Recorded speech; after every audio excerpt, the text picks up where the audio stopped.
Waalaikumsalam Waalaikumsalam warahmatullahi wabarakatuh. Gimana kabarnya Bapak Ibu? Alhamdulillah. Alhamdulillah baik. Sehat. Pertama-tama marilah kita panjatkan puja dan puji syukur kita kehadirat Allah Subhanahu wa taala yang mana pada siang hari ini kita dapat melakukan pembelajaran PJJ ya yang akan disampaikan oleh Bapak Kunto Hadi. Mohon Bapak Kunto Hadi nggih. Oh nggih Kunto Hadi. Haji. Yang akan disampaikan Bapak Kunto Haji, yang lain mohon yang dimatikan semuanya nggih.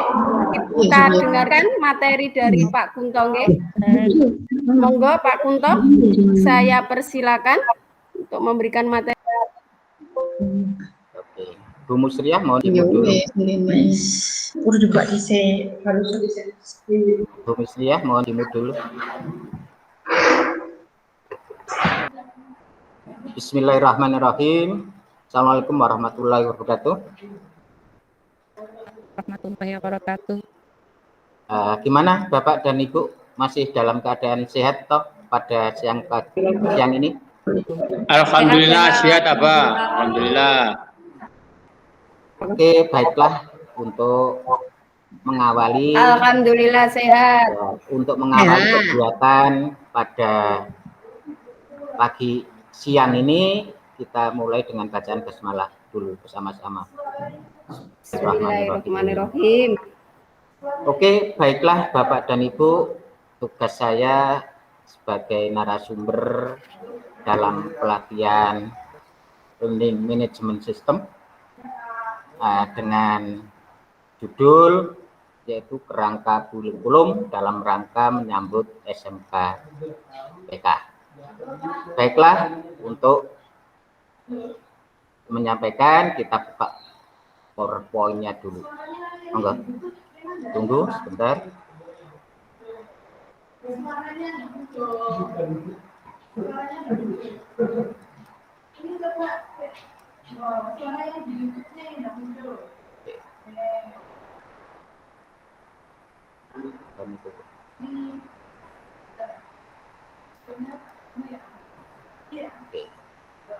Kerangka kurikulum sekolah penggerak SMK Bapak dan Ibu, karena Bapak Ibu sudah terlibat dalam sekolah penggerak, mau dan suka dan tidak suka, maka Bapak Ibu harus mengikuti pelatihan ini, di mana pada kegiatan ini sudah dirubah metodenya yang tidak disamakan dengan kurikulum 13 maupun kurikulum ATSB. Baiklah, untuk yang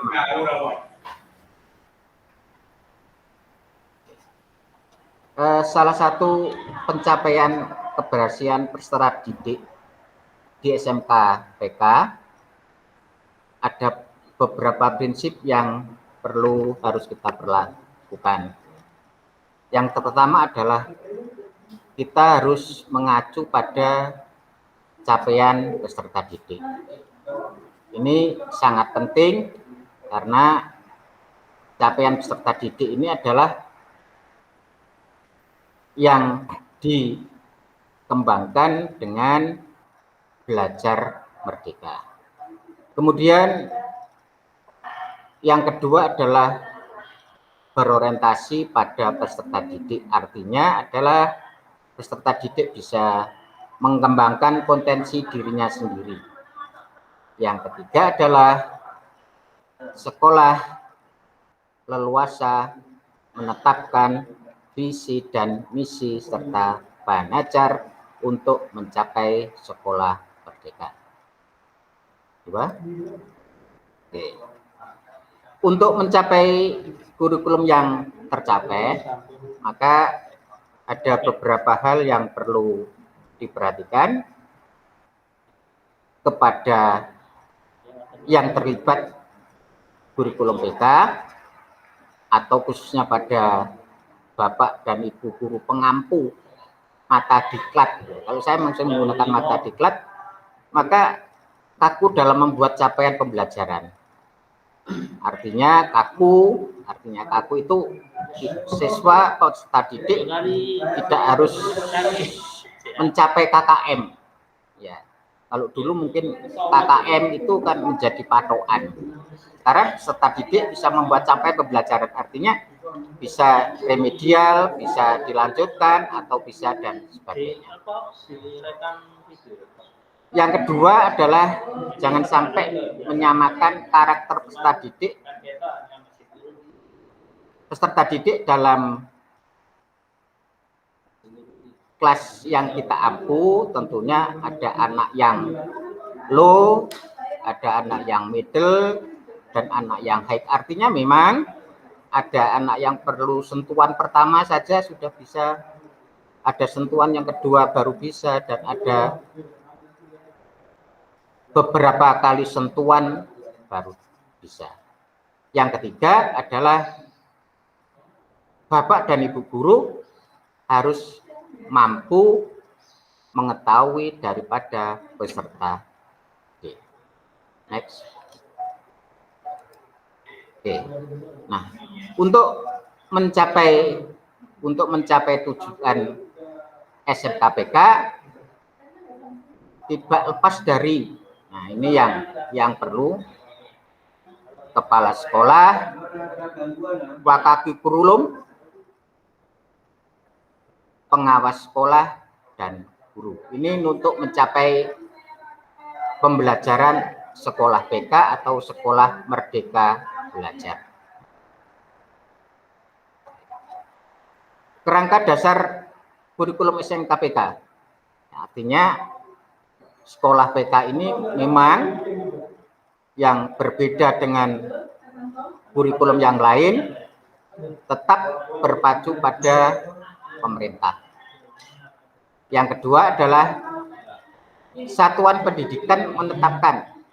Jadi Bapak Ibu guru yang terlibat dalam sekolah itu harus bisa menetapkan capaian pembelajaran. Ini tentunya sangat fleksibel. Profil pelajar Pancasila. Capaian yang ketiga adalah sekolah bebas untuk menentukan visi dan misi. Kemudian sekolah juga bisa menentukan kurikulum operasional dari bahan ajar. Oke, saya kira itu Bapak Ibu Lutfi yang bisa saya sampaikan pada sesi ini. Waktu mungkin kurang, bisa kita gunakan untuk diskusi. Tentunya kami apabila ada yang kurang bisa Bapak Ibu tambahi, sehingga kalau salah bisa dibetulkan, sehingga menjadi merupakan tujuan dari sekolah penggerak atau sekolah belajar merdeka. Terima kasih. Sekian. Assalamualaikum warahmatullahi wabarakatuh. Ya Pak, ya. Waalaikumsalam warahmatullahi wabarakatuh. Ini tadi adalah paparan dari Bapak Kunteng, ya Bapak Ibu. Mungkin ada yang belum paham atau sebelumnya kita masuk ke pertanyaan, kita ice briefing dulu nggih Bapak Ibu nggih. Oke. Siapa yang mau memimpin ice briefing? Tidak tegang, monggo. Saya yang mimpin ice briefing, Bu.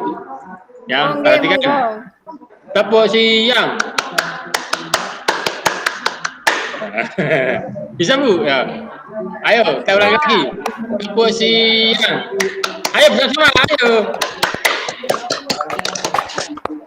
Tolong tangan diikat begini, biar enggak itu. Nah, digeleng-gelengkan kepala dikit. Kepalanya Bu. Ya, dulu lah. Nah, kita bisa. Bisa. Kita bisa. Ya, Bisa. terima kasih Bu. Ya. Terima kasih. Ini, Gimana Bapak Ibu? kalau ada- Sudah rileks nggih? Pak Karsiadi kalau ada tepuk lapar gimana ini? Ini soalnya sudah Tidak jam bisa 2, ini geleng-geleng. mestinya lapar-laparnya ini. Sabar Abah, sabar Abah. Makan. Tinggal sedikit Abah. Oke. Kita lanjutkan ke diskusi nggih Bapak Ibu nggih. Nggih, monggo. Barangkali ada yang mau bertanya tentang materi tadi, yaitu kerangka kurikulum, monggo. Bumi.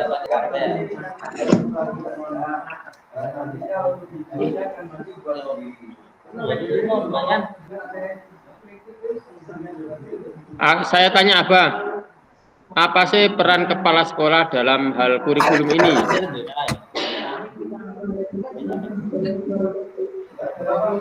Mungkin dari peserta ada yang bisa menjawab dulu dari apakah berbeda peran kepala sekolah PK dengan bukan sekolah PK.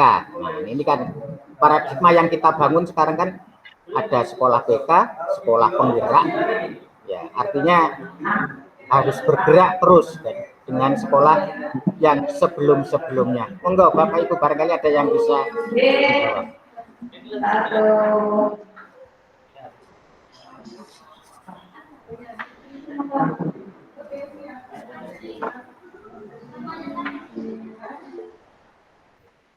Monggo Bu Kusnul. Kalau menurut saya Pak, peran kepala sekolah itu dalam pengembangan kurikulum yaitu sebagai leader atau pemimpin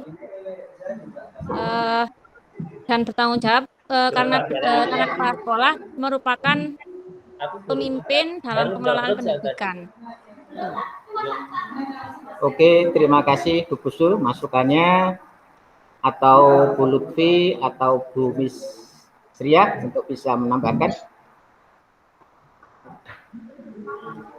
Saya nggih Pak, Monggo, mau nambahin Bu. sedikit. Oke, siap. Apa peranan kepala sekolah pada kurikulum nggih Pak nggih? Nggih, kurikulum sekolah penggerak. Nggih.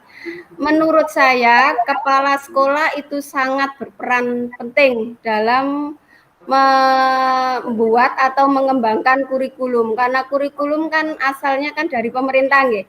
Pemerintah kan nanti turun ke Dignas, dari Dignas baru langsung ke kepala sekolah.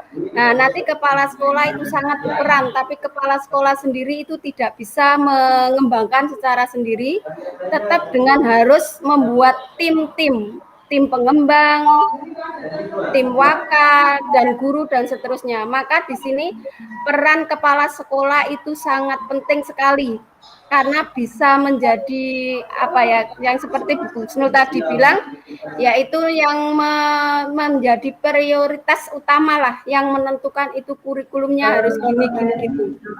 Itu pendapat dari saya Pak, mungkin ada Bapak Ibu yang lain, monggo. Pembelajaran kita itu harus ada pedoman, jadi cara pembelajaran.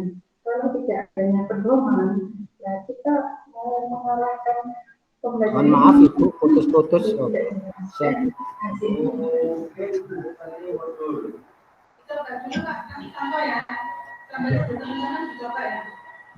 Oke, terima kasih yang disampaikan Bu Kusnul sama Bu Lutfi, saya kira juga benar sekali, juga memberikan bimbingan pengawasan dan menilai pada masalah yang berhubungan dengan teknis penyelenggaraan pendidikan yang berupa perbaikan program dan kegiatan pendidikan. Itu yang bisa kami jawab pada siang ini, peran daripada kepala sekolah. Sehingga selain sebagai leader, contoh apa yang sudah disampaikan pada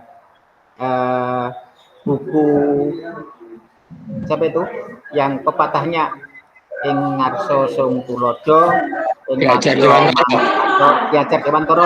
Terima kasih Pak Karis Pak Karsiadi yang telah memberikan ilmu kepada saya. Ing ngarsa sungguh ing madya manungsa tutur yang sebelumnya sebagai pemimpin kita kalau tempat harus memberikan contoh baik cara berucap, juga dan itu sebagai tambahan Bapak dan Ibu. Saya kira itu. Barangkali masih ada pertanyaan lagi yang kedua, ketiga dan seterusnya. Cukup apa waktunya sudah mendesak, kurang 1 menit. Terima kasih Bapak dan Ibu guru peserta pelatihan Bisa melalui Learning hanya Pak Management Kunto System. nggih. Karena Mudah-mudahan waktunya ilmu yang sudah saya sampaikan waktu saya kembalikan kepada Ibu Lutfi. Monggo Bu Lutfi. nggih.